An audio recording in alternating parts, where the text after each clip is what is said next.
네, 6월 모의고사 세계지리 해설 한번 해보도록 하겠습니다. 방금 좀 풀어보고 왔는데 육모 치고는 그렇게 막 아주 쉽진 않았다. 하지만 막 그렇게 어렵지도 않았다. 딱 등급 컷이 47점 정도 나올 것이다 이렇게 예상을 했었는데 지금 메가에서 보니까 진짜 47점이 나오고 있고요. 그냥 적당했던 것 같습니다. 하지만 이 시험지에서 좀 두드러지는 특징들이 좀 있어서 문제 같이 한번 풀어보고 좀 정리를 해보도록 하겠습니다. 네, 1번. 이 1번이 오랜만에 GIS 문제가 나왔습니다. 원래 계속 안 나오고 있다가, 왜냐면 이거는 교과서적으로 정말 아무 의미가 없는 그런 문제이기 때문에 안 나오고 있다가 갑자기 또 등장을 하기 시작했어요. 이거는 한지에서도 마찬가지입니다. 이런 식으로 이런 표를 주고 여기 숫자를 써가지고 합계 구하고 하는 그런 문제인 거죠. 뭐 그렇게 어려운 건 전혀 아니고, 일단 고등교육 진학률에서 15 미만이면 1점, 그럼 15 미만인 거를 일단 다 써놓습니다. 이렇게. 그 다음에 30 이상인 걸 3점, 그러면 여기 3 써놓고 나머지 얘는 2를 써놓고, 저는 이런 식으로 합니다. 국제 데이터 전송 속도 4 미만인 거 1, 그러면 1, 1, 1 되겠고, 9 이상인 거 3, 나머지 2. 이게 5 미만이면 1, 1점, 1, 1, 1. 10 이상이면 3점, 3, 나머지 2. 이렇게 되고, 얘네 합계를 다 구해야죠. 얘는 7, 얘는 5, 얘는 3, 얘는 6, 얘는 3 이렇게 되니까 가장 높은 국가를 선정한다 했으니까 7, A. 답은 얘가 이집트죠. 답은 이집트 이렇게 되겠습니다. 근데 이거 생각보다 여러분들이 주의하셔야 되는 게, 이 조건을 잘 봐야 되는 경우가 많아요. 그러니까 언제 이 가장 높은이 아니라 낮은으로 나올지도 모릅니다. 그러니까 요즘 수능 트렌드가 점점 좀 조악해지고 있기 때문에 이런 조건들을 아무 생각 없이 원래 하던 대로 하면 안 되는 경우가 생길 수도 있어요. 네, 그래서 이런 거 좀 꼼꼼히 읽고 확실하게 풀자. 답은 네, 쉽게 나왔지만 그렇습니다. 2번. 이런 제시문형 문항은 이렇게 제시문을 쭉 읽으면서 독해를 하고 있으면 안 되고, 제시문에서 뭔가 답의 근거가 될 수 있는 키워드들을 쏙쏙 뽑아내는 그런 식의 이제 풀이를 해야 하는데, 가에서 키워드는 뭐냐면 얘예요. 타클라마칸 사막이라고. 이거는 타클라마칸 사막이 어디 있는지만 알면 풀 수 있는 거죠. 얘는 이제 중국이나 이제 뭐 중앙아시아 이쪽에 걸쳐 있는, 중국으로 보는 게 맞긴 할 텐데 뭐 하여튼 이쪽에 있는 거기 때문에 격해도로 인한 사막이죠. 예, 딱 봐도 얘기 때문에 B. 얘는 타클라마간 사막의 위치만 알고 있으면 풀 수 있고요. 나의 키워드가, 사실 나가 조금 애매하다는 생각이 드는데, 사실 라스베이거스를 보고 라스베이거스는 무조건 미국이니까 당연히 C 아니야? 라고 생각하는 게 일반적이거든요. 근데 또 사람에 따라서, 학생에 따라서는 아니 라스베이거스라는 이거에 대해서 내가 배운 적이 없는데 어떻게 푸나요? 라고 한다면 사실 할 말이 없어요. 이게 지리 과목의 특징인데, 어느 정도 배경 지식과 상식이라는 것이 작용을 하는 과목입니다. 지리는 뭔가 배우지 않아도 당연하게 이런 지식들을 여기는 학생들이 있고, 모든 걸 다 배워야만 하는 학생들이 있어요. 근데 후자의 경우는 지리 공부가 조금 힘들 수 있죠. 그래서 이런 것도 마찬가지로 라스베이거스를 보고 미국을 떠올려서 얘로 갔으면 이게 가장 일반적이고 사실 당연한 거예요. 이렇게 풀어야 돼요. 근데 교과 개념에 라스베이거스라는 게 있는 게 아니라서 학생에 따라서 이렇게 좀 어렵게 느껴질 수도 있겠다. 제가 라스베이거스 말고 다른 근거를 또 있는지 찾아봤는데 딱히 있는 것 같지 않아요. 왜냐면 지금 뭐 사막이다, 뭐 분지다, 아니면 뭐 플라야가 생긴다 이런 얘기가 있는데, 이런 거 다 그냥 사막에 대한 특징이고 보편적인 특징이고, 얘도 사막이고 얘도 사막일 수도 있어요. 파타고니아 사막일 수도 있어요. 그래서 다른 거는 근거가 될 수 없고 라스베이거스가 근거가 되는데, 학생에 따라서 얘를 근거로 잡기 어려웠을 수도 있겠다 이런 생각이 들었습니다. 하지만 어지간하면 맞췄을 거예요. 답은 3번이고요. 3번 문제. 아는 것을 고르라고 했고, 1번. 화산은 판의 경계부 당연하죠. 신기주산대에서 형성이 되는 게 화산이고요. 2번. 칼데라는 화산 분화구가 함몰되어 형성된다. 이게 그냥 칼데라의 정의죠. 칼데라 분지라고 하고, 이런 칼데라 분지에 빗물이 고여서 호수가 되면 칼데라 호라고 하는 거고요. 3번 석회화 단구의 대표적인 지역이 튀르키예의 파묵칼레다 하는데 맞죠? 그러니까 이런 카르스트 지형들이 좀 특이한 게 각각 지형별로 대표 지역들이 좀 정해져 있습니다. 이거를 조금 정리를 해보면 일단 석회화 단구는 파묵칼레라고 여기 문제에서 나와 있고, 탑카르스트는 대표적인 지역이 두 개, 중국의 구일인과 베트남의 할롱베이, 이렇게 두 개 지역이 주로 나오게, 아이고 안 서지네. 네, 이렇게 두 개 지역이 주로 나오게 되고, 카레는 얘는 마다가스카르의 그랑칭기, 이런 지역들이 이제 대표적으로 나오기 때문에 달달 외우고 있어야 됩니다. 4번 석회동굴은 탄산칼슘의 침전으로 형성된 종유석과 석순, 뭐 이거 당연한 거죠. 알고 있을 거고, 석회동굴에서 이렇게 생긴 지형이 있고 이렇게 생긴 지형이 있고 얘네 둘이 연결돼서 이렇게 생긴 지형이 있는데 얘를 석순이라고 하고 얘를 종유석이라고 하고 얘네 둘이 연결되면 주라고 하는 거죠. 석주. 얘네 달달 알고 있어야 하고. 5번 화산은 주로 외적 작용, 틀렸고 석회화 단구 주로 내적 작용, 틀렸죠. 지구의 외적 작용, 내적 작용 이런 말이 있는데, 일단 외적 작용이라는 거는 이제 지구 외부에서 일어나는, 예를 들어서 침식, 용식, 침전 이런 거를 외적 작용이라고 하게 되고요. 내적 작용은 지구 내부 에너지를 말하는 겁니다. 예를 들어서 화산 활동, 또 뭐 있지? 뭐 융기, 뭐 이런 거 있잖아요. 이런 것들을 이제 내적 작용이라고 하게 되죠. 지금 화산 활동은 지구 내부 에너지에 의한 것이기 때문에 내적 작용이 되고, 석회화 단구는 그냥 지구 바깥에서 침전이 된 거잖아요. 그래서 외적 작용이 되는 겁니다. 여러분이 여기서 조심하셔야 되는 거는 석회동굴이 지구의 외적 작용이나 내적 작용이냐라고 한다면 내적 작용이라고 생각하는 경우가 많더라고요. 왠진 모르겠는데 아무래도 이게 석회동굴이 뭔가 땅 속에 있는 거다 보니까 땅 내부에서 일어나면 내적 작용이다 이렇게 생각을 하는 것 같은데 그게 전혀 아니라는 거죠. 네, 석회동굴의 형성도 땅 내부가 용식이 되는 거지만 용식이기 때문에 외적 작용으로 보는 게 맞다. 이 정도 정리할 수 있습니다. 그래서 답은 5번 이렇게 되겠습니다. 4번 요거는 지역지리가 조금 까다롭게 나온 거 맞나? 까다롭나? 뭐 그렇습니다. 일단 1번 가로 열쇠, 여기서 키워드는 도하죠. 도하를 못 외우면 뭐 알기가 조금 어렵겠죠. 1번 카타르. 요즘에 트렌드가 재작년 뭐 작년부터 꾸준히 얘기를 했던 것 같은데 수도를 달달 외워야 합니다. 주요 국가들은 모든 국가를 다 외울 필요는 없지만 요즘에 수도가 너무 많이 등장하기 때문에 그냥 다 외워버리는 게 마음이 편하겠죠. 그래서 1번은 카타르, 2번은 세렝게티 국립공원이라는 게 있는데 세렝게티 국립공원은 탄자니아에 있는 겁니다. 근데 대부분의 학생들이 아마 탄자니아랑 케냐 둘 중에 헷갈렸을 수도 있고, 뭐 이게 네 글자긴 하지만 하여튼 이걸 잘 몰랐을 수도 있다 생각해요. 그러면 뭐 모르겠다 일단 하고, 일단 하고 기억, 카스피해와 아랄해에 접한다 라고 하면, 그리고 지금 첫 글자가 카라는 게 정해졌고 5글자 국가다라는 게 정해졌으면 카자흐스탄이라는 게 떠올라야 합니다. 여기서는 카스피해랑 아랄해에 접한다.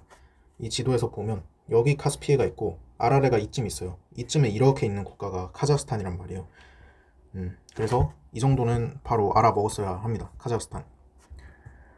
그 다음에 사실 여기 탄이라는 글자 보이고 네 글자, 그러면 탄자니아 힌트가 될 수도 있겠죠. 그 다음에 니은, 세로 열쇠, 튀르라고 시작을 했으면 튀르키예가 아마 되지 않을까요? 그렇겠죠. 그러니까 여기서는 확정은 아니에요. 사실 튀르키예 말고 들어갈 국가가 없긴 하지만 일단 가는 이제 선지에서 이렇게 제공하는 그런 거니까 일단 남겨두고, 기억, 기억이 뭐지? 카자흐스탄이구나. 카자흐스탄은 광물 및 에너지 자원의 수입액이 수출액보다 많다라고 하는데, 이거는 여기 지금 아프리카 건조아시아 라고 하는데, 여기서 제일 중요한 포인트가 뭐냐면 산유국과 비산유국을 구별하는 거거든요. 그래서 지금 광물 및 에너지 자원의 수입액 수출액을 비교하고 있는데, 산유국은 수입이 당연히 수입보다 수출이 수입보다 많게 되겠고, 비산유국 같은 경우는 수입이 수출보다 많게 되겠죠.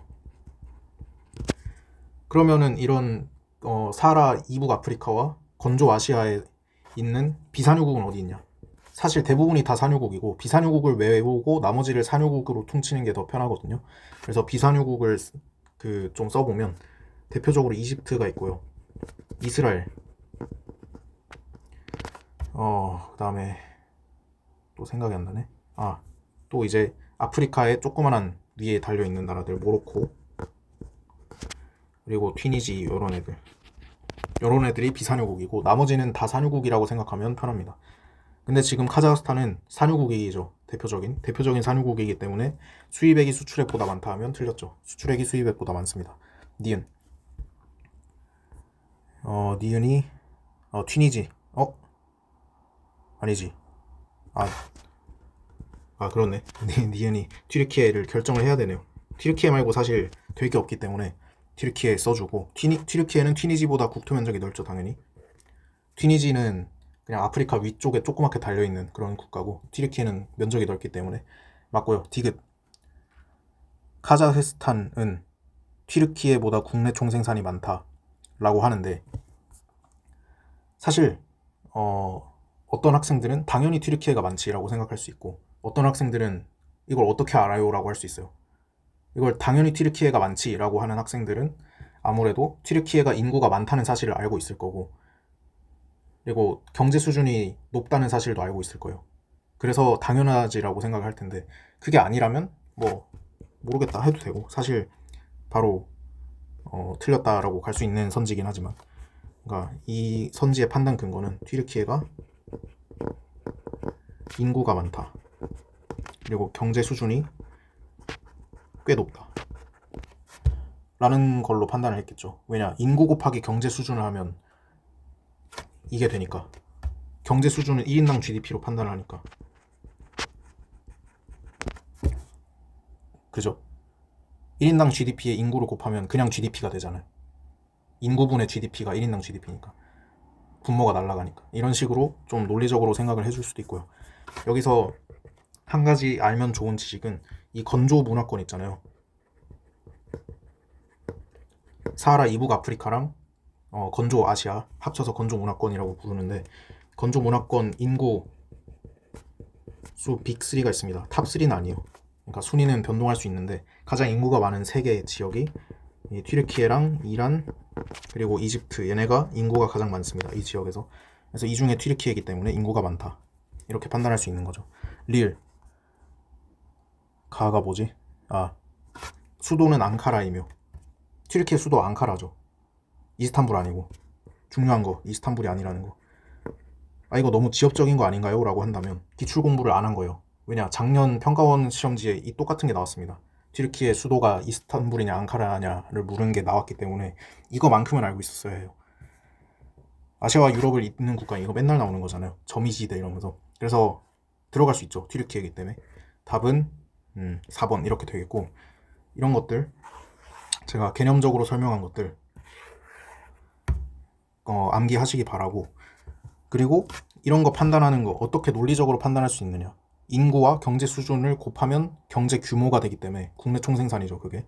이런 식으로 엄밀하게 따질 수가 있다. 그냥 애매하게 뭐 대충 맞지 않을까 이런 식으로 하는 것보다 이런 연습을 많이 해야 합니다. 특히 요즘 트렌드에서 약간 이런 논리적 사고를 요하는 문제가 많아졌기 때문에 그냥 생 암기로 해결이 안 돼요, 요즘 트렌드는. 그렇기 때문에 이런 사고도 연습을 많이 해야 한다. 5번. 일단 5번이 좀 특이한 거는, 제가 이런 미국 내부를 묻는 문제에서 보통 도시나 이런 걸로 나오지 주 단위로 나오는 건 처음 보는 것 같거든요. 그러니까 주 이름을 알 필요는 없어요. 설명도 안 할게요. 왜냐, 중요하지 않기 때문에. 하지만 대충 위치를 보고, 이제 뭐 가 같은 경우는 컴퓨터가 많네, 그러면 이쪽이잖아요. 여기 샌프란시스코 실리콘밸리 있는데, 그래서 컴퓨터가 많고. 나 같은 경우는 석유랑 화학, 석유화학이 발달한 여기가 되겠고, 휴스턴이 있는 데죠. 텍사스주인데. 그렇고 다는 사실 저는 이게 조금 처음 보는 거라서, 일단 다 같은 경우가 제일 강조되는 게 기타 운송 장비라고 하는데, 한지를 하는 친구들은 기타 운송 장비가 조선업이라는 걸 알고 있을 거예요. 배 만드는 거. 근데 세지를 하면 이것도 몰라요. 기타 운송 장비가 뭔지. 그래서 기타 운송 장비가 많은 건 뭐지? 이러면서 그냥 저 같으면 넘어갈 것 같고, 라 같은 경우는 자동차가 많이 발달했는데, 자동차가 발달한 거는 5대5 연안의 러스트 벨트잖아요. 지금 5대5 연안에 주가 하나 찍혀있기 때문에 라가 얘가 되고, 다가 남았으니까 여기가 됩니다. 도시로 치면 시애틀 있는 데죠. 하지만 다는 몰랐어도 상관이 없고 속어법으로 가면 됩니다. 가, 나, 라를 결정하고 남았으니까 다, 이런 식으로 연결하면 되는 거였어요. 1번. 얘는 캘리포니아주인데, 얘 대표적인 도시로는 시카고라고 하는데, 시카고는 5대5 연안 도시죠. 라 쪽에 있는 겁니다. 뭐 라에 속하는지 안 하는지는 정확하게 잘 모르겠는데, 하여튼 가는 확실히 아니기 때문에 틀렸고요. 2번. 나는 썬벨트냐? 썬벨트 여기부터 여기까지 다 썬벨트라고 이름을 붙이죠. 그렇기 때문에 2번 정답 선지고, 3번. 다는 풍부한 철방석을 바탕으로 제철 산업. 얘는 이거는 러스트벨트, 아유 이거구나. 러스트벨트에 해당하는 선지이기 때문에 답은 3번 틀린 선지고, 4번. 라는 멕시코만 연안에 위치한다. 틀렸죠. 멕시코만이라는 거는 여기를 말하는 거기 때문에 나에 해당하는 선지가 되겠고, 5번. 라는 가보다 히스패닉 인구 비율이 낮겠죠. 히스패닉이라는 게 뭔지를 알아야 하는데, 이건 최근 기출에 좀 많이 나왔어요. 히스패닉이라는 거는 이제 정의를 말하면 스페인어 사용자를 히스패닉이라고 부르게 되는데, 미국의 히스패닉이 어디가 많을 것 같나 라고 생각을 해보면, 미국에 붙어있는 국가 중에 멕시코가 스페인어를 쓰는 국가이기 때문에 멕시코에서 넘어간 인구들이 많을 수 있는 데를 생각을 해보는 거예요. 멕시코에서 넘어가려면 멕시코랑 붙어있는 지역이어야 되겠죠. 그래서 히스패닉 인구는 여기 멕시코랑 붙어있는 쪽, 그리고 여기 남서부 이쪽에 좀 많습니다. 여기 히스패닉이 많다, 이렇게 생각을 해주시면 됩니다. 그래서 라는 가보다 멕시코에 멀기 때문에 히스패닉 인구 비율이 낮다, 이렇게 생각을 해주는 거죠. 6번. 얘는 뭐 제시문이 뭐가 길어가지고 이 뭐지 했는데, 사실 정말 별거 없더라고요. 그냥 가나만 맞추면 풀 수 있는, 제시문을 읽을 필요가 없는 그런 좀 과한 문제였습니다. 일단 가는 뭐라고 하냐면 동결과 융해를 반복하는 토양층이래요. 얼었다 녹았다를 반복하는 거를 우리는 활동층이라고 부르죠. 나는 1년 내내 녹지 않고 얼어있는 토양층이래요. 얘는 영구동 토층이라고 부르죠, 우리가. 이 정도는 바로바로 튀어나왔어야 하고 아마 할 수 있었을 거예요. 그 다음에 뭐 할 게 없어요. 그냥 선치로 가면 됩니다. 뭐 읽을 게 없습니다. 그러니까 여기서 읽을 게 있는지 없는지를 어떻게 판단하나요? 라고 한다면, 일단 선지를 보다가 선지에서 읽을 게 뭔가를 읽어야 한다는 생각이 들면 그때 읽으면 되는 거예요. 그냥 일단 선지로 가면 됩니다. 이런 상황에서는. 기억. 활동층의 표면에서는 구조토를 볼 수 있다. 구조토가 뭐냐? 구조토는 주빙하 지형의 일부잖아요. 근데 주빙하 지형이라는 거의 정의 자체가 땅이 동결과 융해를 반복하면서 형성되는 지형을 주빙하 지형이라고 하는데, 땅에 동결과 융해를 반복하는 거는 활동층 맞잖아요, 가. 그래서 기억은 맞는 선지고, 주빙하 지형의 예시로 나올 수 있는 게 구조토랑 솔리플럭션, 그다음에 뭐 애추, 테일러스 뭐 이런 것도 있는데, 그런 건 시험에 안 나오고 얘네 두 개만 주로 나오죠. 주빙하 지형의 정의에 대해서 정확하게 기억을 하고 있어야 하고요. 그래서 기억은 맞는 선지다. 니은 지구 온난화로 인해 영구동 토층의 두께가 감소할 것이다. 당연한 말이에요. 그러니까 이제 이런 툰드라 기후 지역에서 활동층 영구동 토층이 나타나는 건데, 툰드라 기후 지역의 토양을 이게 수직으로 칼로 딱 잘라가지고 그 분포를 보자면 이렇게 생겼어요. 활동층이 표면에 있고, 왜냐면 표면이어야 이제 이 지면 위의 기후의 영향을 더 잘 받을 거 아니에요. 얼었다 녹았다를 반복할 수 있을 거 아니에요. 그래서 활동층이 땅 이제 위쪽에 깔려 있고 그 아래쪽에는 영구동토층이 쫙 있죠. 이렇게 되는데, 근데 만약에 지구 전체의 기온이 높아진다. 그러면 이 땅 위쪽에 있는 얼었다 녹았다를 반복하는 구간이 더 넓어질 거예요. 왜냐? 원래 이쪽까지도 영구 동토층이었는데 여기까지도. 근데 얘가 기온 전체적으로 높아지면서 이 부분도 이제 얼기 시작하는 거죠. 기온이 올라가면. 그래서 아이고, 네. 이런 상태였다가 기온이 올라간다면 좀 과장해서 그려보자면 이런 모양이 되는 거죠. 활동층이 더 두꺼워지고 영구동토층이 얇아지고 이런 상황이 생기는 겁니다. 그래서 지구온난화로 인해 영구동토층의 두께는 감소할 것이다. 지금 감소했잖아요. 그래서 맞는 선지가 되는 거고요. 디귿 A 지점 활동층의 두께는 2001년이 1985년보다 두껍다라고 하는데 이것도 그냥 이걸 바탕으로 풀면 되는 거예요. 활동층의 두께는 2001년이면 더 비교적 최근이니까 두껍다 하면 맞죠. 왜냐? 영구동토층이 일정 부분 더 녹았으니까. 영구동토층이 활동층으로 변화되었으니까. 그래서 두껍다 하면 맞는 거라서 답은 5번이 되고요. 사실 이 그래프상에서 디귿 선지를 판단할 수도 있긴 해요. 왜냐? 지금 2001년, 1985년 값이 나와 있고 9월 판단할 수 있는 거 맞나? 그러니까 9월이면 땅이 녹을 시점인데 여기 영도 기준으로 봤을 때 여기까지가 활동층이었던 거죠. 1985년에는. 근데 여기까지 다 활동층인 거는 2001년이죠.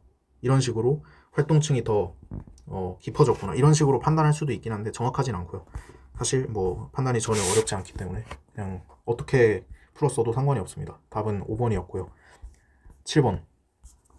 얘도 뭐 전혀 어렵지 않은데 일단 가 같은 경우는 광물 및 에너지 자원이 많대요.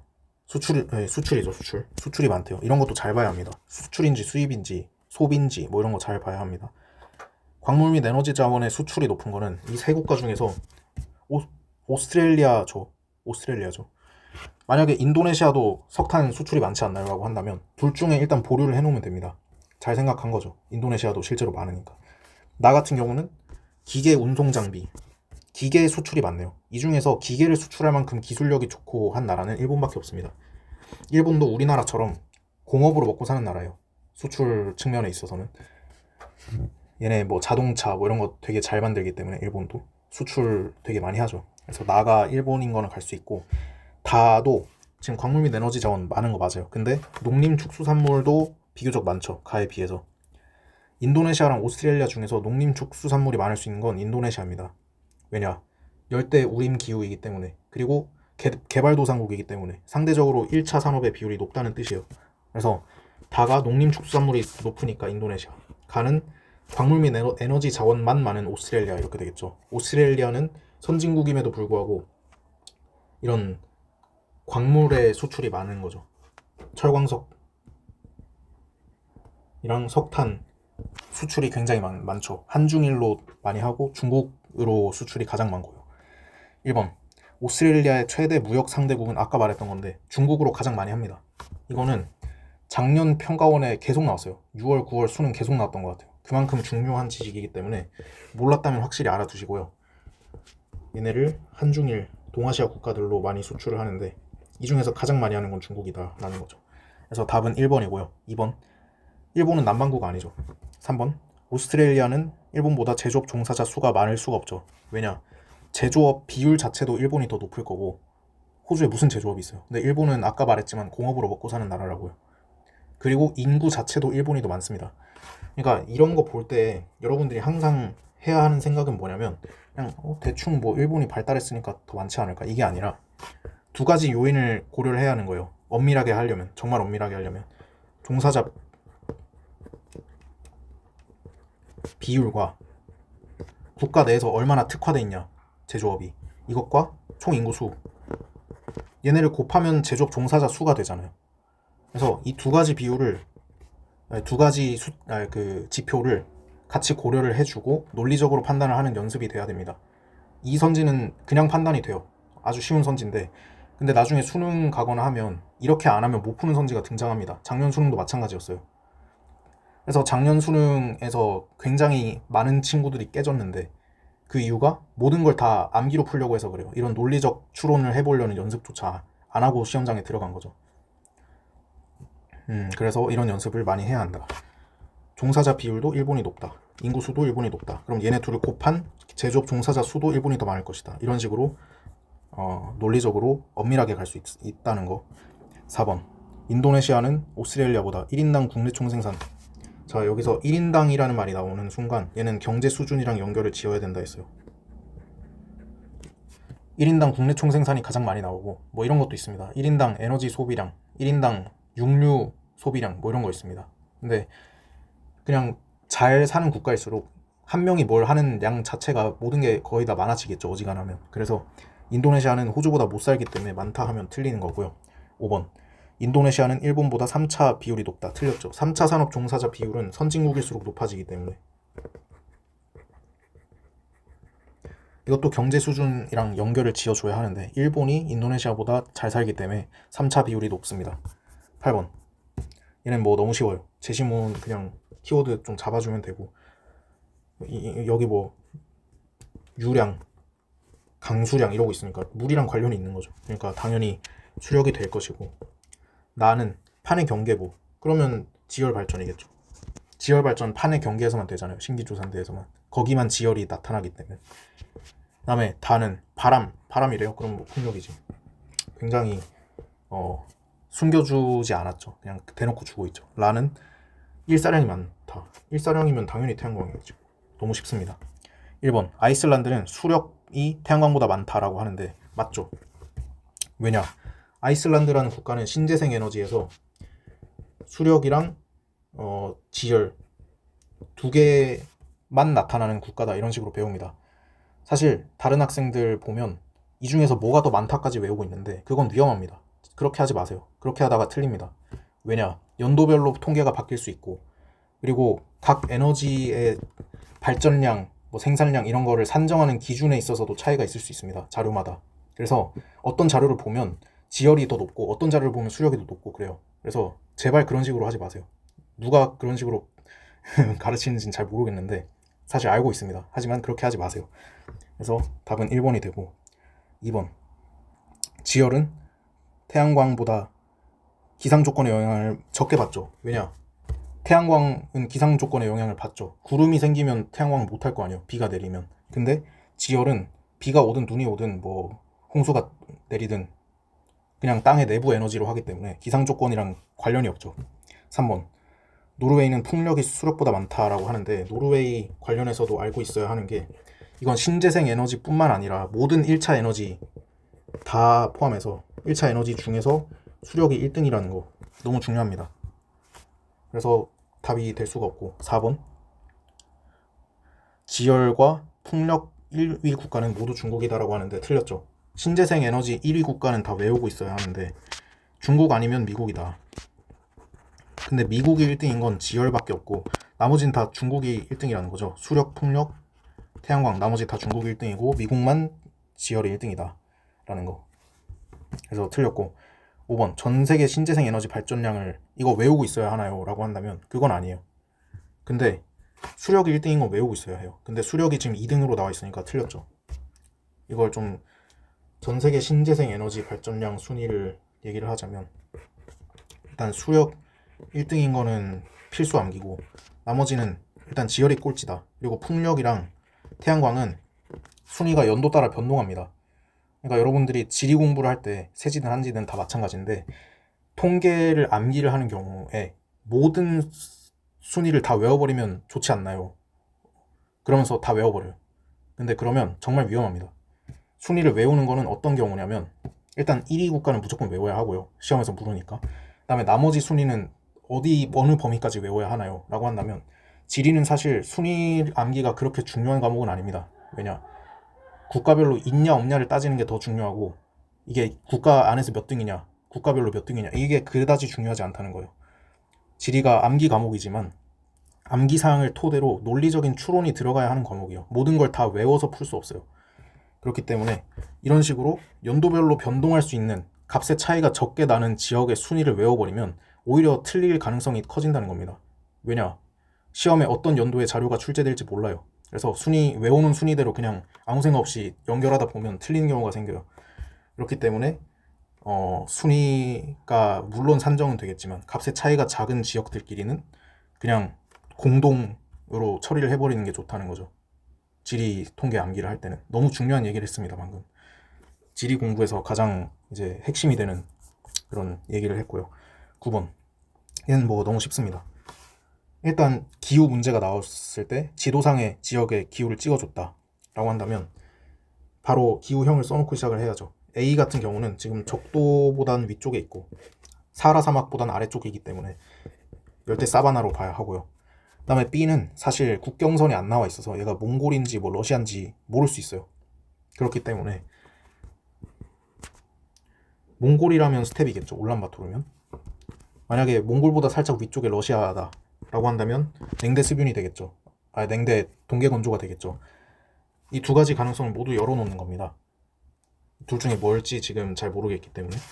C 같은 경우는 툰드라 기후, 북해 연안이니까. 북극해 연안이니까. D 같은 경우는 국경선을 이렇게 쫙 그었을 때 국경선 위에 있지 않고 브라질 이제 안쪽이고, 그리고 또 회기선 이렇게 그었을 때 열대기후는 회기선 안에 존재를 하잖아요. 남해기선 안쪽에 있는 지역이기 때문에 얘도 열대 사바나가 됩니다. 자, 이 중에서 지금 나와 있는 지표들을 보면 연교차가 있고 최하늘 기온, 1월 강수량 뭐 이렇게 있는데 사실 여기서 연교차 보는 게 가장 현명해요. 왜냐?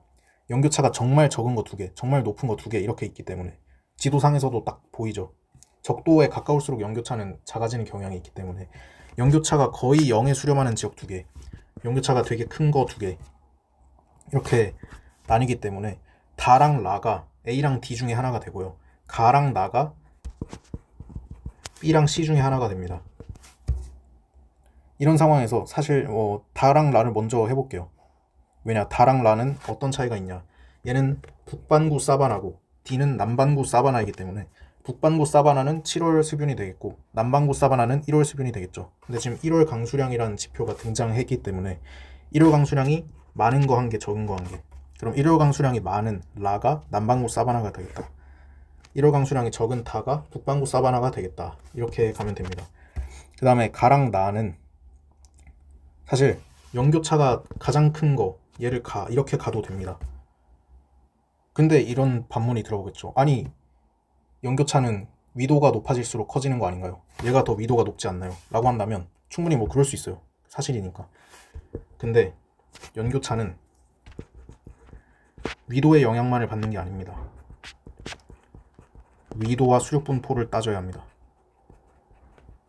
위도가 높아질수록 연교차는 커지지만 수력분포, 특히 이런 중위도 지역에서는 내륙이냐 동안이냐 서안이냐가 중요합니다. 얘는 완전 생 내륙이기 때문에 위도가 C보다 낮지만 연교차가 커집니다. 이 부근이 냉대 동계건조 이 기후 부근이 연교차가 최대가 돼요. 툰드라 기후보다도 커집니다.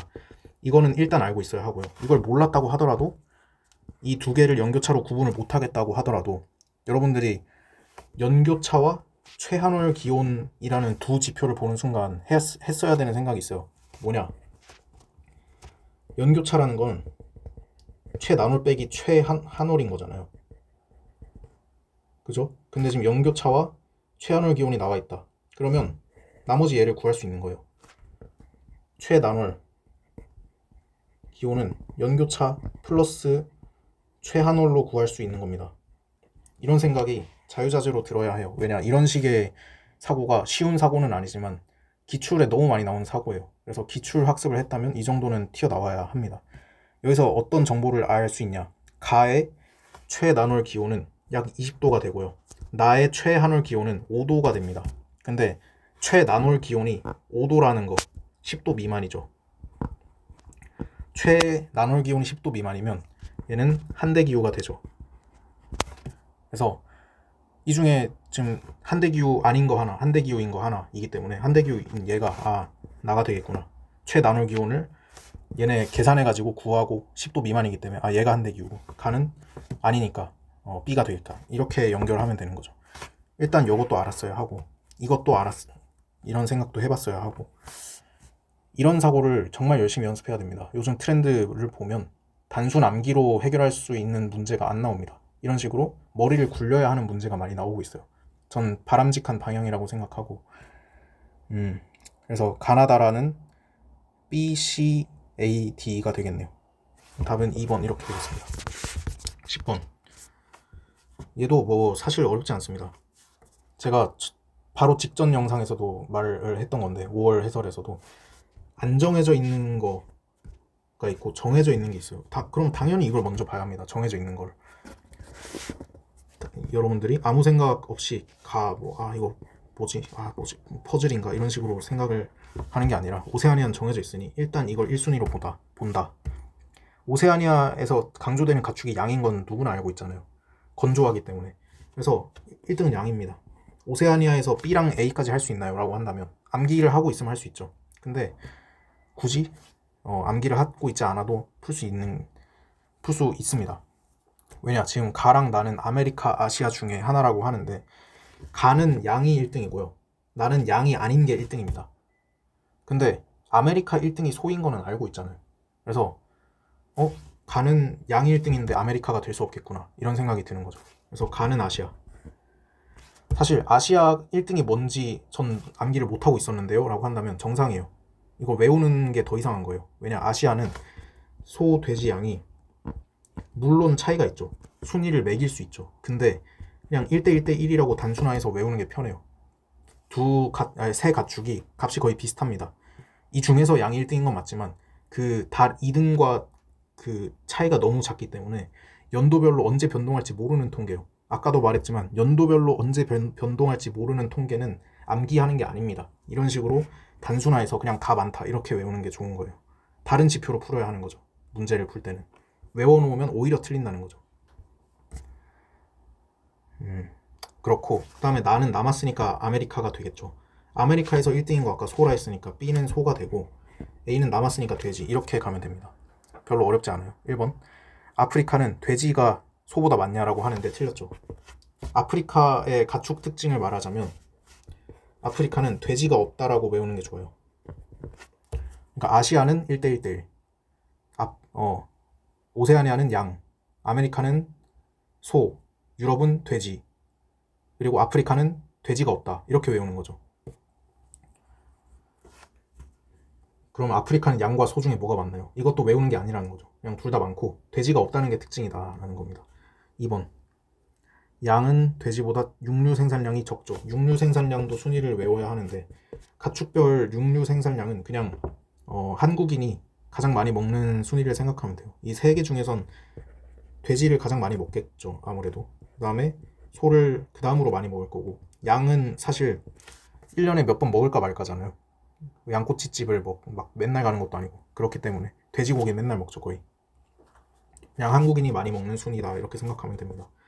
3번 양은 소보다 전세계 사육두수가 적죠. 사육두수도 암기를 해야 하는데 사육두수는 소, 양,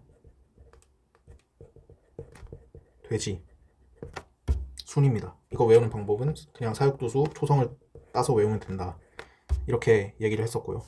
4번 아시아에는 옥수수 최대 생산 국가가 있다. 옥수수 최대 생산 국가는 미국이죠.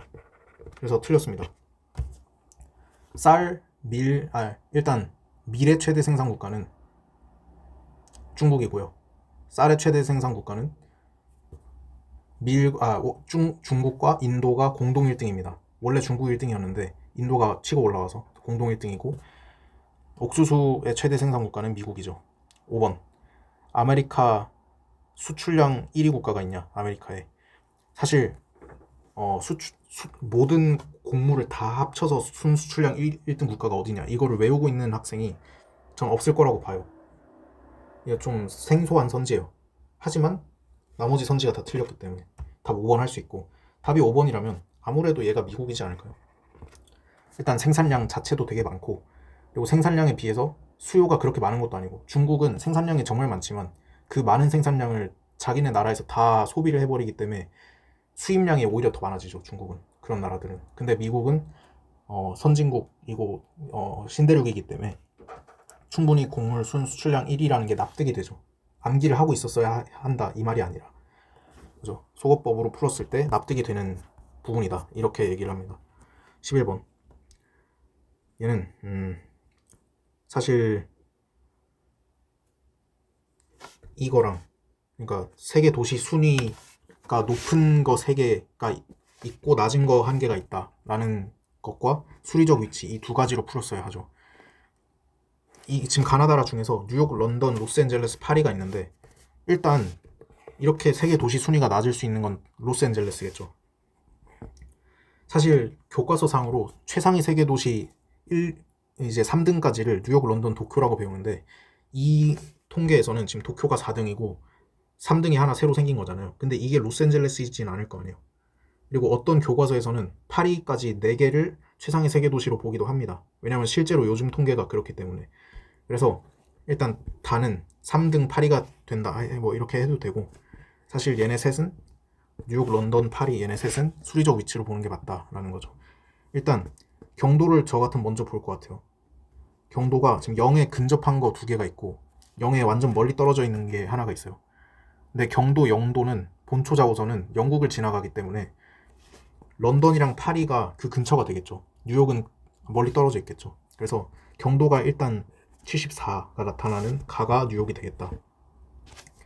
나랑 다는 위도로 봐야죠. 뭐가 더 위쪽에 있냐로 봐야죠. 얘네 순위를 우리가 암기하고 있는 게 아니잖아요. 이건 선정 기간에 따라서 순위는 달라지는 건데 이거는 근거가 될 수 없고 수리적 위치로 풀어야 하는 것이죠. 런던이랑 파리 중에서 런던이 더 위에 있다는 건 지도만 알면 판단할 수 있습니다. 그래서 위도가 더 고위도인 나가 런던이 되고 다가 파리가 되겠다 이렇게 가면 되겠죠. 쉽고요. 1번 뉴욕에는 국제연합 본부가 있습니다. 맞죠? 국제연합 UN인데 UN 본부 뉴욕에 있다. 너무 많이 나오는 선지입니다. 뉴욕에서 또 나올 수 있는 거 월스트리트 뭐 이런 게 있다. 그다음에 또 뭐 있지? 뭐 갑자기 또 생각이 안 나네요. 타임스퀘어 뭐 이런 것도 있고 허드슨 강도 있고 그렇죠. 2번 런던의 랜드마크로는 개선문과 에펠탑, 개선문 뭐 솔직히 다 알아야 하는데 상식적으로 알아야 하는데 얘네들은 파리에 있는 거죠. 그래서 틀렸고 3번 파리가 속한 국가는 프랑스죠. 프랑스는 유럽연합의 회원국이죠. 틀렸죠. 유럽연합에서 탈퇴한 거는 이 중에서 영국이 되겠죠. 4번 뉴욕이 속한 국가 미국은 런던이 속한 국가 영국보다 인구 밀도가 높습니다. 이거는 솔직히 저 같으면 패스. 왜냐? 인구 밀도라는 것도 논리적으로 생각을 해봤을 때 2가지 요인을 따져야 합니다. 면적과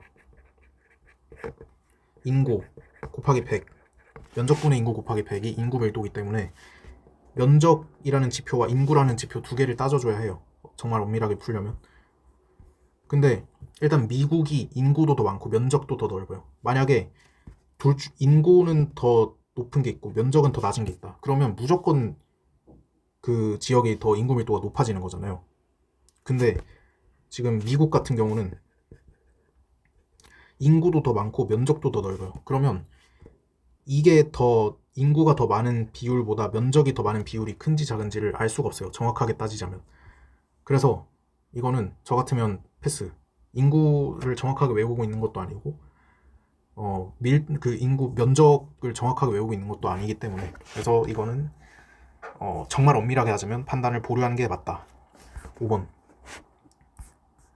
로스앤젤레스는 파리보다 도시 발달의 역사가 짧죠. 왜냐? 로스앤젤레스는 미국이고 파리는 구대륙 프랑스이기 때문에.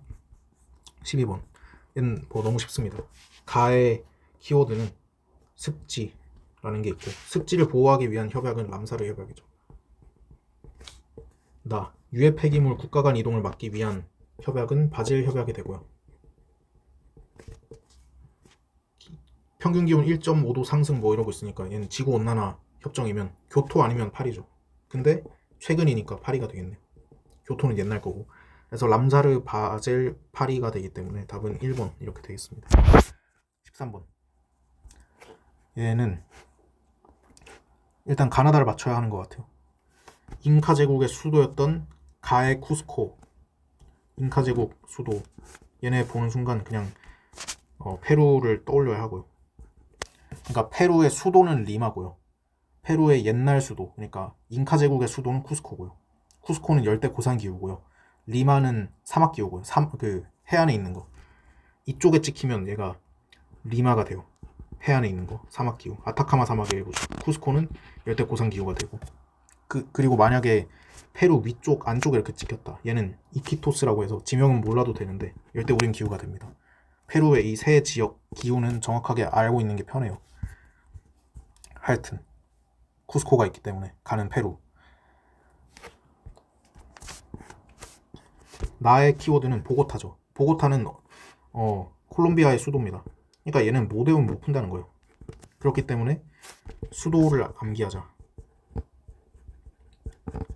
주요 국가들의 수도를 외워야 안정적인 이제 문제풀이를 할 수 있습니다. 다의 키워드는 우유니 소금 사막이 있는 이라고 하고 있으니 볼리비아가 되겠죠. 볼리비아에 우유니 소금 사막이 있는 걸 알고 있었어야겠죠. 이거는 그거 말고 답이 없죠. 1번 페루는 구리 생산량이 가장 많다. 구리 생산량 1등은 칠레죠. 전 세계로 따져도 그렇죠. 2번 콜롬비아에는 마추픽추가 있다. 틀렸죠. 아까 잉카 제국이라는 거 페루라 했는데 잉카, 마추픽추 이거 다 페루의 특징이 돼서 틀렸고요. 3번 볼리비아는 연안국이다라고 하는데 이거 사실 지도 보면 알 수 있어요. 얘가 볼리비아고 여기 지금 대륙에 가로막혀 있죠.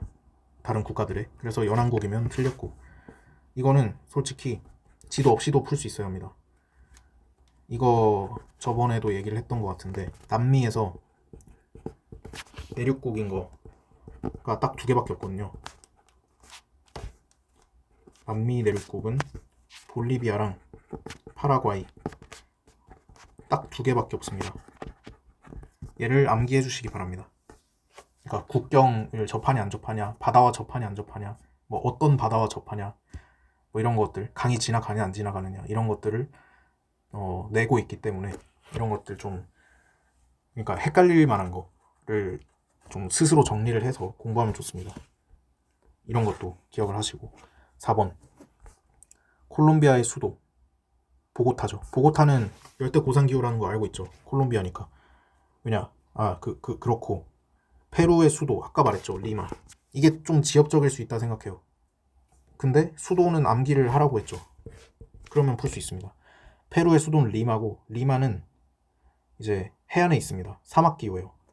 해안이기 때문에 해발 고도가 높을 수 없죠. 그래서 답은 4번이 되죠. 5번 페루는 주로 에스파냐어 맞죠. 그다음에 볼리비아도 에스파냐어죠. 포르투갈어를 쓰는 건 브라질이고요. 14번 얘도 뭐 쉽습니다. 국가를 보면 브라질, 나이지리아, 콩고민주공화국, 보츠와나 이렇게 있는데 저 같으면 뭐 이게 먼저 보이네요. 다이아몬드가 압도적으로 많은 거. 이 중에서는 당연히 보츠와나가 되겠고 그다음에 구리가 엄청 많은 거. 이 중에서 구리 많은 건 콩고민주공화국밖에 없죠.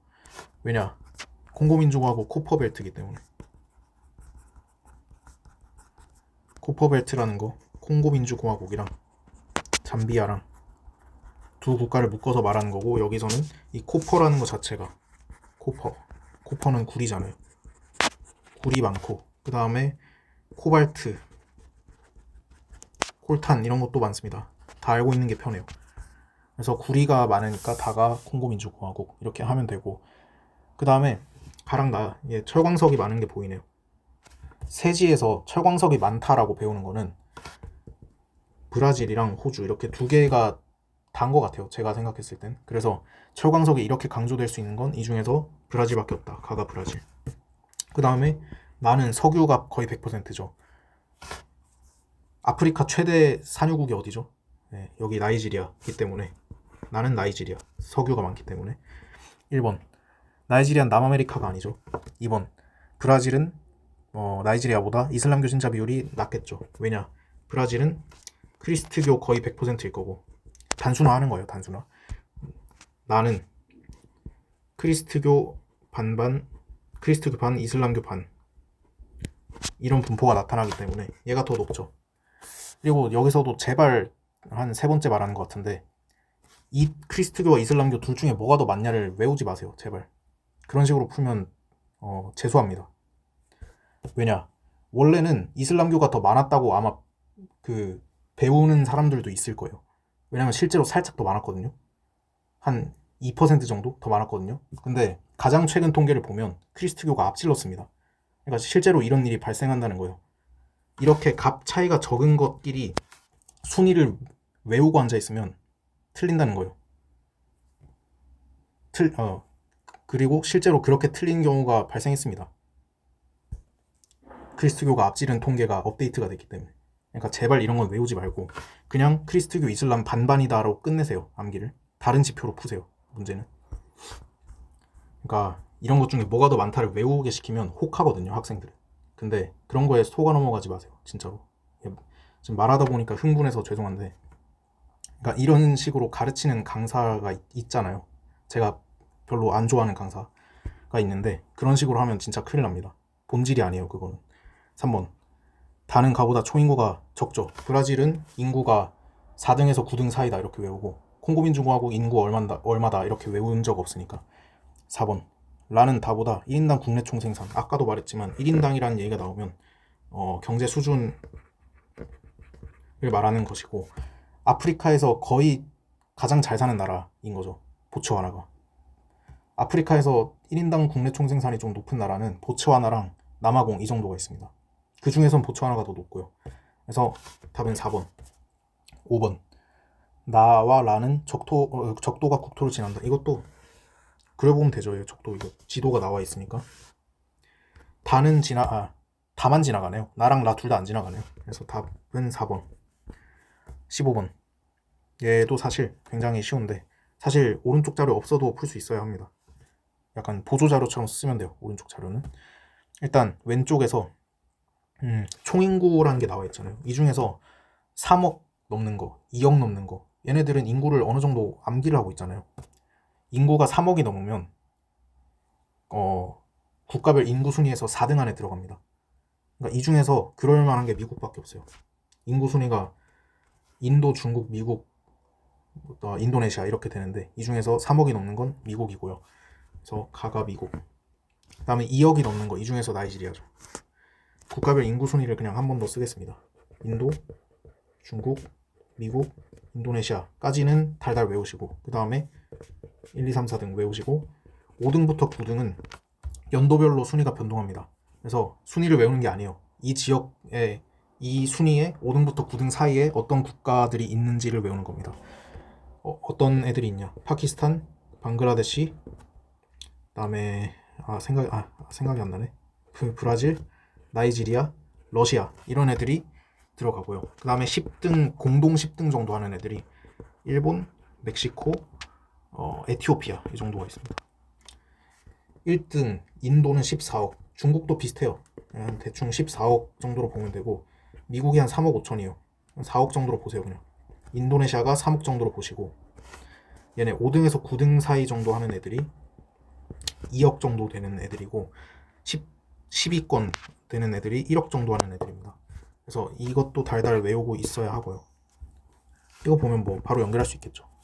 가나 이렇게 했고, 그 다음에 다랑 라도 왼쪽 자료에서 다 되는데, 사망률이 자연 증가율로 보면 좋겠죠. 다는 자연 증가율이 낮고 라는 그나마 좀 높고, 근데 자연 증가율이 낮다는 거는 선진국이라는 소리입니다. 왜냐, 출생률 자체가 잘 살아질수록 낮아지기 때문에. 우리나라 보세요, 저출산이 엄청 심하잖아요. 그런 맥락에서 독일이랑 타이 중에 이렇게 자연 증가율이 낮을 수 있는 건 독일이다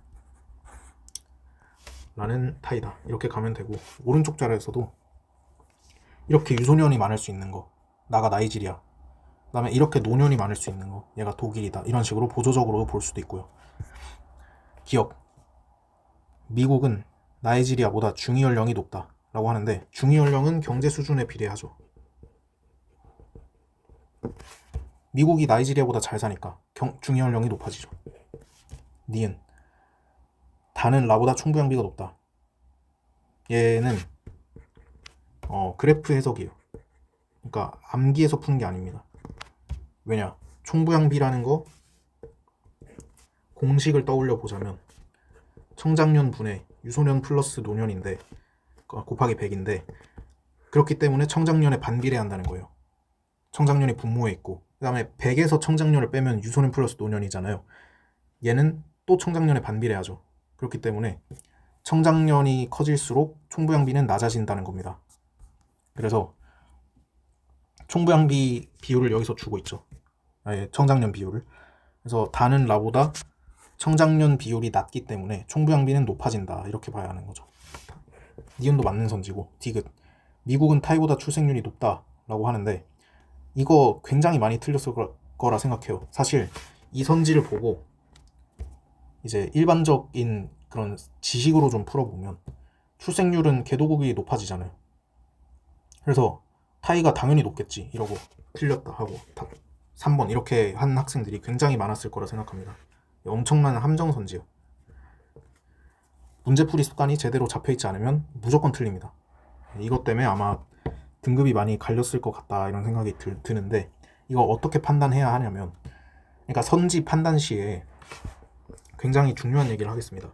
지리에서 선지 판단 시 우선순위가 있어요. 무슨 우선순위냐? 선지 판단하는 방법의 우선순위예요. 1순위는 뭐냐면 그래프 상에서 해석을 하는 거예요. 해석 혹은 계산 등등을 하는 거고 2번이 뭐냐? 그래프 상에서 정보가 안 주어져 있다. 선지 판단에 대한 근거가 주어져 있지 않다라고 한다면 그때 암기사항을 꺼내는 겁니다. 외우고 있는 거.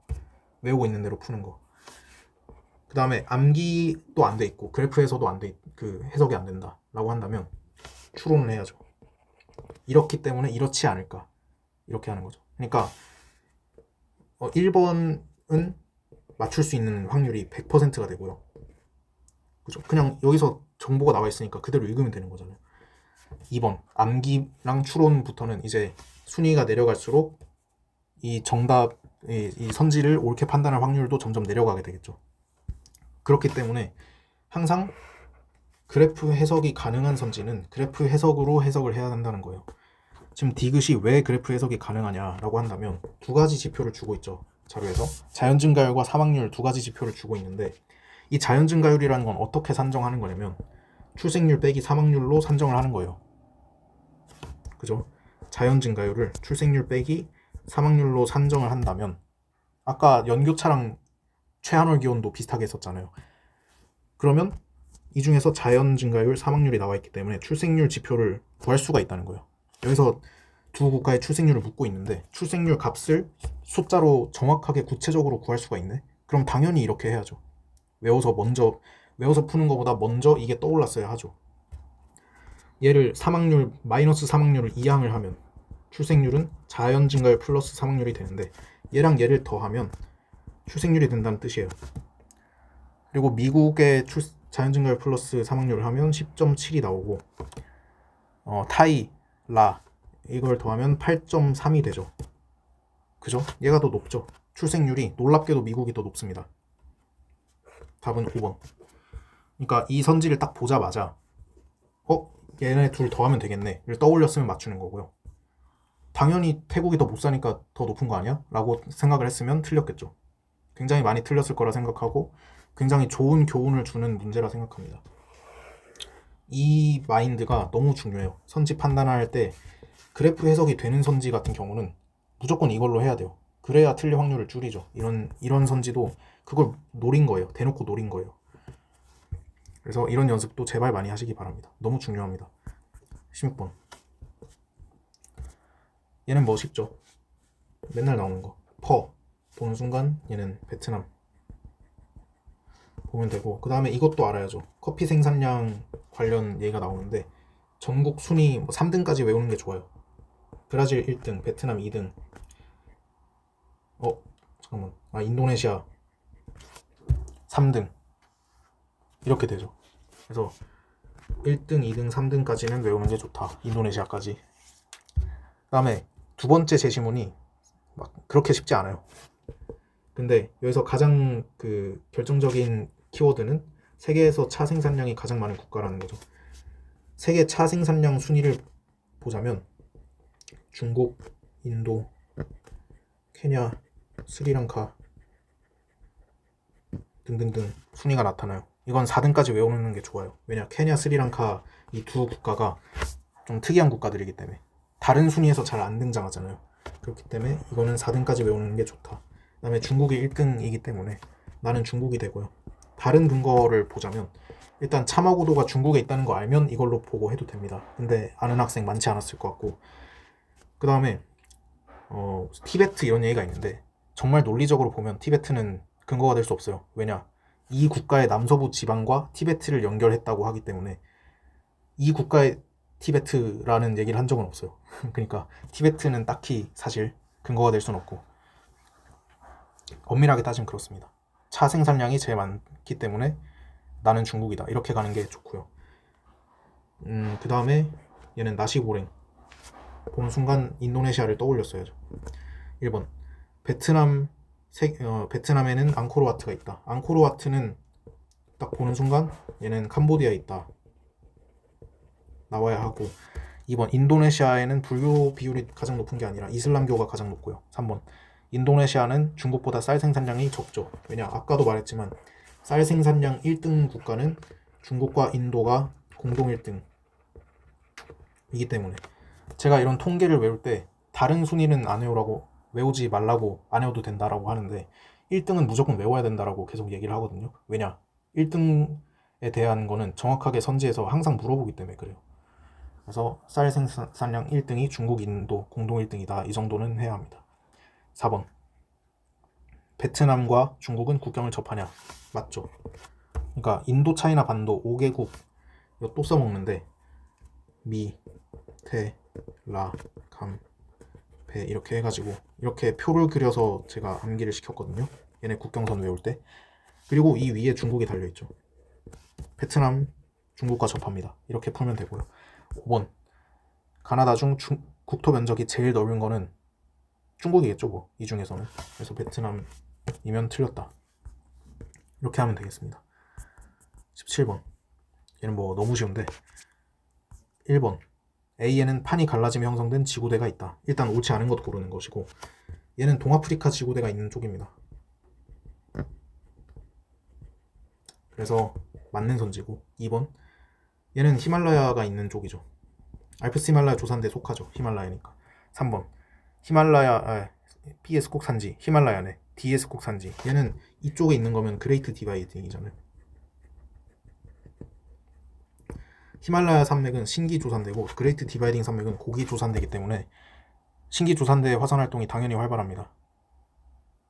아니 왜 D를 화산 활동이 아니라 평균 해발고도는 신기가 당연히 더 높습니다. 그래서 맞는 선지고요. 왜냐면 시간이 오래 흐를수록 침식이 더 많이 되기 때문에. 4번 C는 B보다 화산 활동이 활발하다.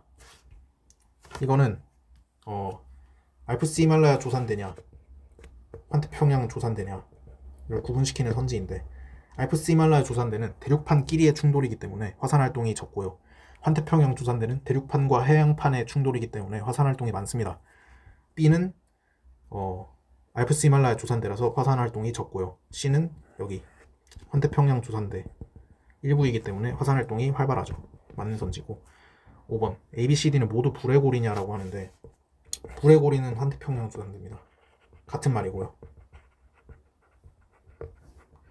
근데 이 중에서 환태평양 조산대인 건 C밖에 없어요. 그래서 답은 5번.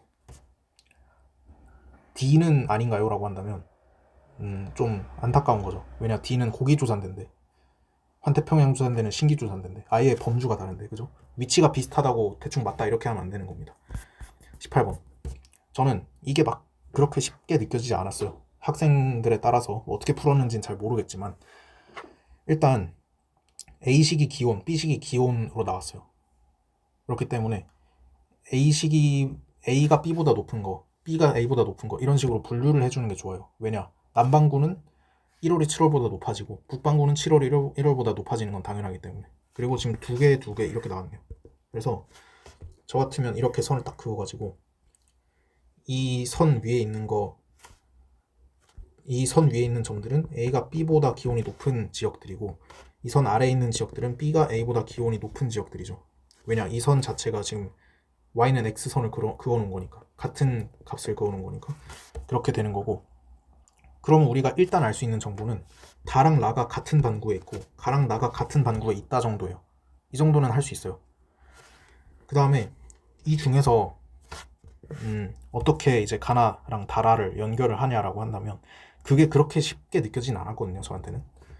사실 저는 어떤 걸 근거로 잡고 풀었냐면, 그러니까 이 가랑 나는 A 시기가 여름인 거잖아요. A 시기가 B보다 기온이 높기 때문에 여름인 건데, 기후형을 좀 써보면 얘는 서한양성 기후고 얘는 지중해성 기후고 얘도 이쪽에 있기 때문에 지중해성 기후, 얘는 이제 호주 동안이기 때문에 온대 몬순이라고 할게요. CFA인지 CW인지는 잘 모르겠지만 하여튼 이런 상황에서, 근데 지금 가의 여름 기온이 15도잖아요. 이거 여름 기온이 왜 이렇게 낮지? 라는 생각이 들었던 거예요. 여름 기온이 이렇게 낮으려면 얘밖에 답이 없더라고요. 왜냐? 지중해성 기후는 여름 기온이 높습니다. 그러니까 얼마나 높나요? 라고 한다면 정말 정확하게 말해서 보통 22도 이상이 돼요. 그러니까 CFA랑 CFB의 구분 기준이 최난월 기온 22도인 건데 CS도 대략 22도를 넘는 경우가 대부분입니다. 그래서 여름 기온이 이렇게 낮은 게 지중해성 기후가 될 수 없고, 얘는 더더욱 될 수 없죠. 얘는 이제 계절풍의 영향을 받기 때문에 연교차가 커져서 여름 기온이 높아지는데 이렇게 여름 기온이 낮을 수가 있나? 그래서 여름 기온이 이렇게 낮은 거는 얘밖에 될 수 없겠다라는 생각이 들었고, 그럼 나는 남았으니까 같은 반구에 있는 얘가 되겠고요. 그러고 나면 A는 7월, 얘는 1월 이렇게 되잖아요. 결정이 되죠. 북반구의 여름이 A면 7월이니까. 그 다음에 다랑 라도 사실 뭔가 특별한 근거가 있다기보단 라가 다에 비해서 여름 기온도 높고 겨울 기온도 높아요. 그냥 기온 자체가 전체적으로 높다는 뜻입니다. 그러면 사실 위도를 생각할 수밖에 없어요. 이 상황에서는 위도가 낮으면 여름 기온도 높아지고 겨울 기온도 높아지기 때문에, 그래서 겨울과 여름 둘 다 높은 라가 위도가 더 낮은 여기가 되겠고, 다는 위도가 더 높은 여기가 되겠다. 이런 식으로 푸는 게 가장 적절하다고 생각을 했는데, 일단 답을 내는 걸 보여드릴게요. 그죠? 일단 답을 내고 1번 가는 연중 편서풍, 서한해양성 기후니까 연중 편서풍 맞죠? 옳지 않은 걸 고르는 거고. 2번 나는 지중해성 기후, 7월 강수량이 B시기 1월 강수량보다 많다. 틀렸죠. 얘 여름 건조인데 북반구 여름이면 건조잖아요. 그래서 틀렸다. 3번 다 남반구 지중해성 기후, 주변에서는 포도 오렌지, 얘네 포도 오렌지 뭐 수목농업 이런 거 다 이제 지중해성 기후 여름에서 나타나는 거죠. 그래서 맞다 할 수 있고. 4번 다는 라보다 겨울 강수 집중률이 높다 라고 하면 맞죠. 왜냐, 얘는 여름 건조고 얘는 여름 습윤이 되고 겨울 이제 건조가 되기 때문에. 5번 가와 나는 북반구 맞죠. 답이 2번으로 깔끔하게 나옵니다.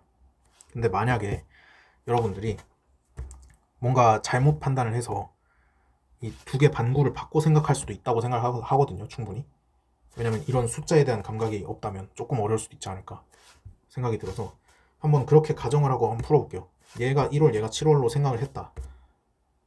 이렇게 처음엔 이렇게 생각할 수도 있잖아요.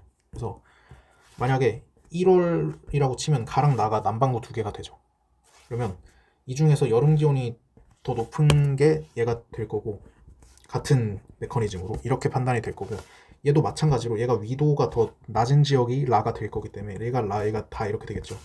근데 이렇게 잘못 판단을 하고 선지를 풀어보면 1번 가는 연중 편서풍이다. 얘는 남반구 지중해성이니까 연중 아니잖아요. 겨울에만 편서풍이잖아요. 그래서 답 1번이네. 2번 선지 보는 거죠. 나 A시기 1월 강수량, 1월 강수량 겨울인데 여름 강수량보다 많다. 맞네. 3번 다 주변에서 포도 오렌지, 이거 지중해성인데, 근데 얘는 서한해양성이죠. 복수 정답이 나오기 시작하죠. 그러면 이 상황은 아니구나, 반대 상황이구나, 이렇게 생각을 수정하는 연습도 해야 됩니다. 그러니까 어떻게든 답은 내야 하잖아요. 객관식 시험이기 때문에. 이런 것도 한번 보여드렸고, 그러니까 처음에 이런 식으로 잘못 생각을 했다 하더라도 뭔가 이상하게 나오는 순간 계속 이 상황만 붙들고 풀고 있으면 안 되고요. 빨리 내가 자료 해석을 잘못했구나 하고 위로 넘어가서 수정을 해줘야 됩니다. 자료 해석을. 되게 중요한 것도 하나 말씀드렸고요. 19번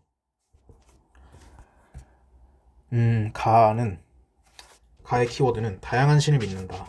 다신교라는 뜻이죠. 다신교인 종교는 힌두교밖에 없습니다. 그다음에 나의 키워드는 십자가와 종탑, 보는 순간 크리스트교. 다의 키워드는 모스크죠. 모스크 보는 순간 이슬람교. 라의 키워드는 불상이죠. 불상이면 불교. 이렇게 되겠습니다. 1번 힌두교에는 라마단이란 금식 기간이 있다. 틀렸죠. 라마단은 이슬람교 거고요. 2번 크리스트교의 성지로 룸비니 부다가야. 틀렸죠. 룸비니와 부다가야는 불교의 성지입니다. 크리스트교의 성지는 예루살렘 정도가 있을 거고.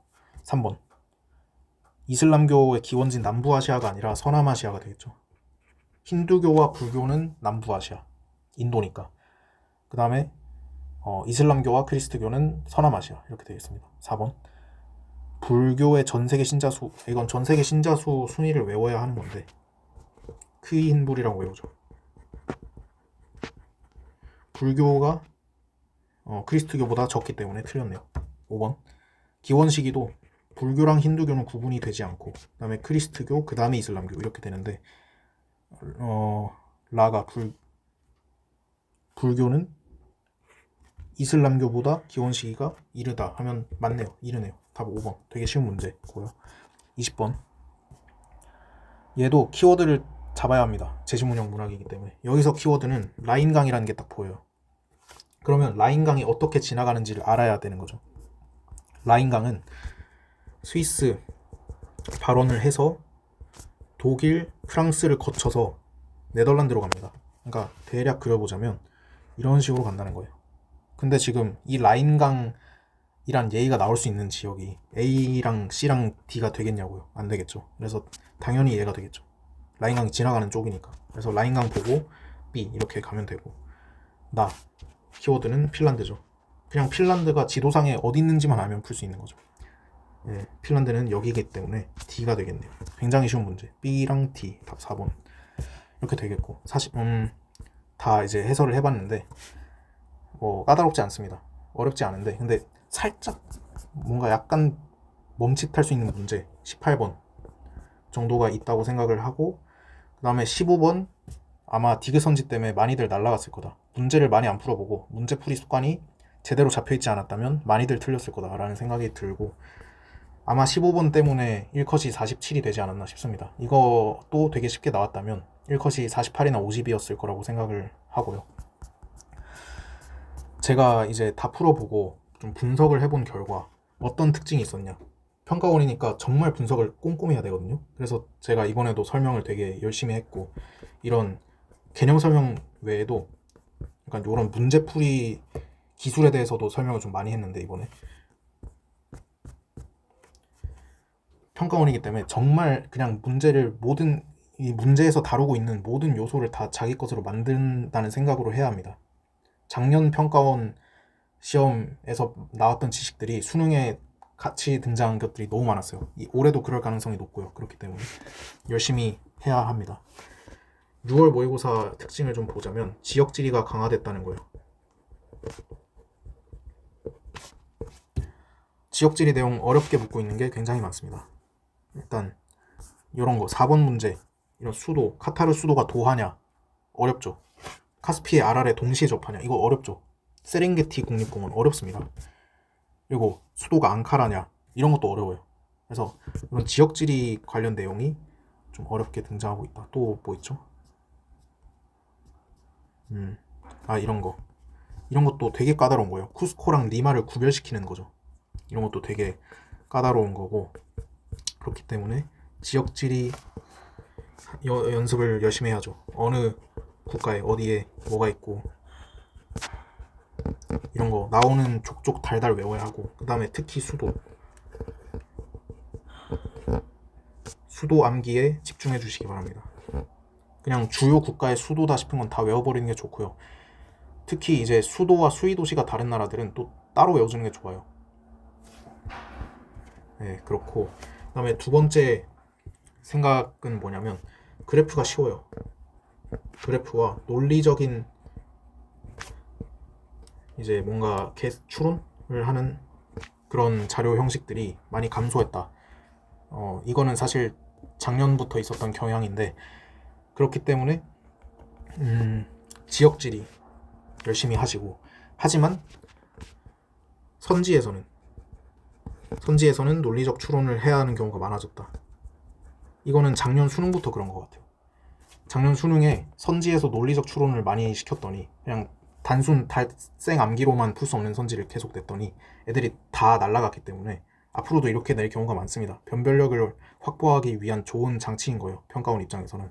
그래서 선지를 논리적 추론하는 연습. 아까 제가 열심히 보여드렸는데 이런 거 판단하는 거 얘도 마찬가지고. 그리고 또 뭐 있었지? 뭐 하여튼 이런 것들 열심히 연습하는 방향으로 앞으로 지리 공부를 해나가시기 바랍니다. 네, 세지 해설 여기까지 하겠습니다.